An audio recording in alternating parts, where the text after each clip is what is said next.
Form 8938 is a form that needs to be filed by U.S. citizens and U.S. resident individuals who have foreign financial assets. Those individuals generally must attach Form 8938 to their U.S. tax return, but only if the value of all the foreign financial assets exceeds certain thresholds. The threshold is $50,000 for single individuals and $100,000 for spouses filing jointly, and the thresholds for both of those categories are doubled if you live outside the United States. Currently, only individuals need to file Form 8938, but the IRS anticipates making it required for domestic entities as well. There is a $10,000 penalty if you're required to file Form 8938 and you fail to file it.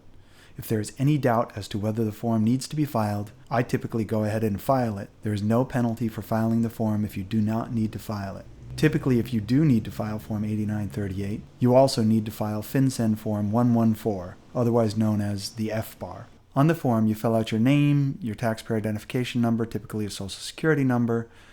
You list on line 1 the number of the accounts reported on the form, the maximum value of all deposit accounts reported on the form, the number of all custodial accounts reported on the form. Custodial accounts are typically stock brokerage accounts. And then on line 4, you list the value of all the custodial accounts. And then on line 5, you list where any of the foreign deposit or custodial accounts closed during the tax year.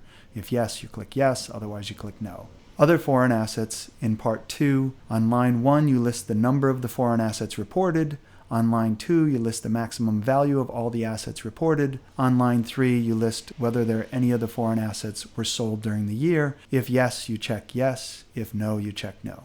On Part 3 of the form, you list the income that was earned from the foreign financial assets. So if deposit assets, bank accounts, if they earned interest income, you would show that amount of the interest income here.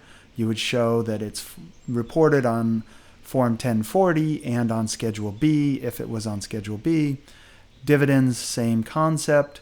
Royalties typically goes on Schedule E. All of this income is for foreign deposit and custodial accounts at the top. And then at the bottom is for the other foreign assets. You list the types of income generated by those assets and what form and schedule the income is reported on. In Part 4 of the form, you show the accepted specified foreign financial assets. Those are assets that you're filing other forms for, either with your tax return or separately. You do not include income from these assets or the assets themselves on Form 8938.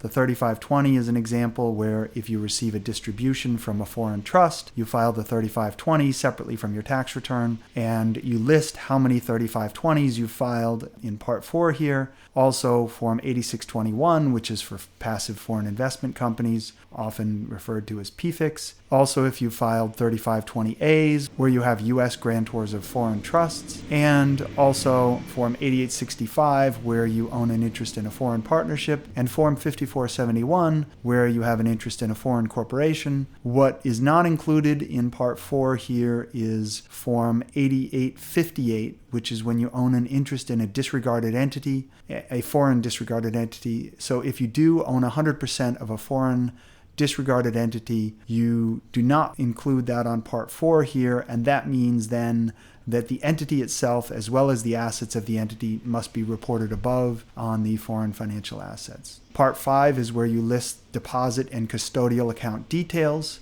You list the type of an account, a deposit account or a custodial account. Again, a custodial account is like a brokerage account. And the account number you list. You check whether the account opened during the year or if it closed during the year, if the account is owned jointly with your spouse, or if you don't have any income to report related to the account. So if it's a non-interest bearing checking account, you would X this box to show that there's no income reported in Part 3 related to this account. You list the maximum balance during the year in US dollars.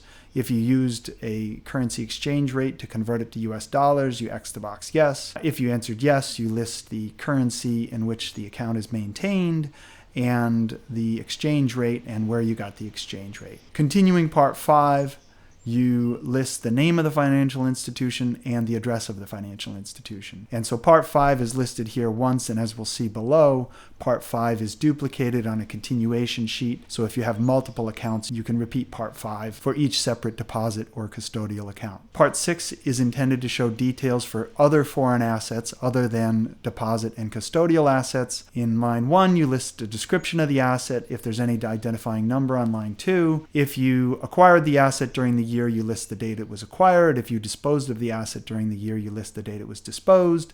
You check if it's jointly owned with your spouse, and also you check if you did not report any income on Part 3 with respect to the asset. On line 4, you check the box regarding the value of the asset. If it's more than $200,000, you list the specific value. Oftentimes, you need to come up with a reasonable estimate. You don't necessarily know the exact value of it, but you need to come up with a reasonable estimate of the value of the asset. On line 5, if you used a foreign currency to convert it to US dollars, you click yes and list the currency it's denominated in, the currency exchange rate, and where you got the currency exchange rate. Line 7 lists stock in a foreign entity or an interest in a foreign entity. And line 8 is dealing with foreign assets that are not stock in a foreign entity or an interest in a foreign entity.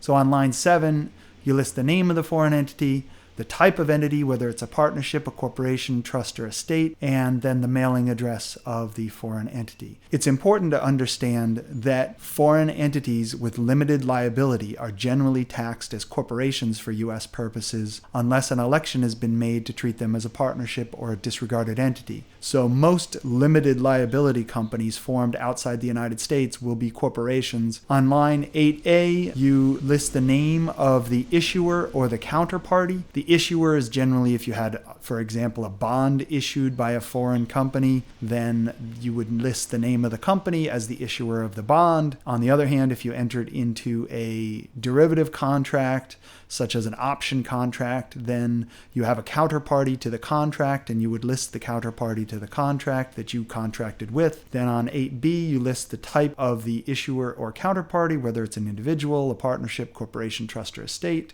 On line C, you indicate whether the issuer or the counterparty is a U.S. or a foreign person, and then list their mailing address as well. And then, as I mentioned before, there's a continuation statement that repeats Part 5 and it repeats Part 6, so that if you have multiple deposit accounts and multiple custodial accounts or multiple other assets, you can duplicate this continuation statement and complete it as many times as necessary.